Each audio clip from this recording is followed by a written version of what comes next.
আসসালামু আলাইকুম। Hi everyone, কি অবস্থা? সবাই কেমন আছেন? আশা করি আলহামদুলিল্লাহ ভালো আছেন।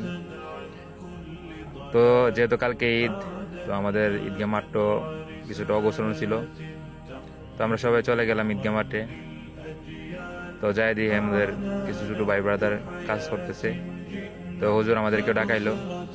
তো মাঠে গেলাম, যাই দিয়ে প্রায় মাঠ অর্ধেক কাজ শেষই।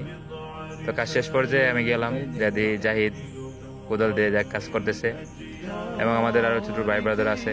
তো আবার ওইদিকে হুজুর আমাদেরকে ডাকাইলো। ডাকানোর পর ওইদিকে কিছু খাসরা পড়ে আছে, এই খাসরাগুলো আবার বাইরে নিয়ে ফেলে দিয়ে আসলাম। তো আসার পরে একদম কিছু কাঠগুলো এলোমেলো হয়ে আছে, কাঠগুলো আবার তো এখানে যেহেতু মাদ্রাসার কাজ চলতেছে, তার জন্য এই কাঠগুলো প্রায় অনেক কাঠই। তো আমরা সবগুলো একসাথে এক জায়গায় রেখে দিলাম। তো আলহামদুলিল্লাহ আমাদের কাজ শেষ পর্যায়ে। তো এখন আমাদের মাঠটা, ঈদগাহ মাঠটা অনেক সুন্দর লাগতেছে। তো শেষ পর্যায়ের দিকে কাজ কাম। তো কাজ কাম সেরে আমরা সবাই ফ্রেশ হয়ে নিলাম, হাত মুখ ধুয়ে।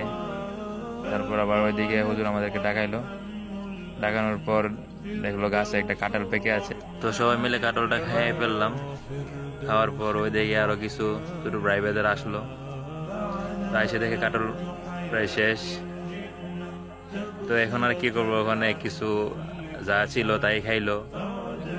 খাওয়ার পর আমরা দেখতে বের হয়ে গেলাম এবং হুজুরের কাছে বললাম, হুজুর আমরা চলে যাই। তো যেহেতু আমরা খেলতে আসছিলাম, ওটা আমাদের আর খেলা হলো না। তো আমরা ব্যাট স্টাম্প নিয়ে আবার বাড়ির দিকে রওনা দিয়ে দিলাম। তো আমাদের এই ভিডিওটা এখানেই শেষ করলাম। আল্লাহ হাফেজ, সবাই আমাদের জন্য দোয়া করবেন। আর আমার এই ভিডিওটা সবাই বেশি বেশি করে শেয়ার করবেন।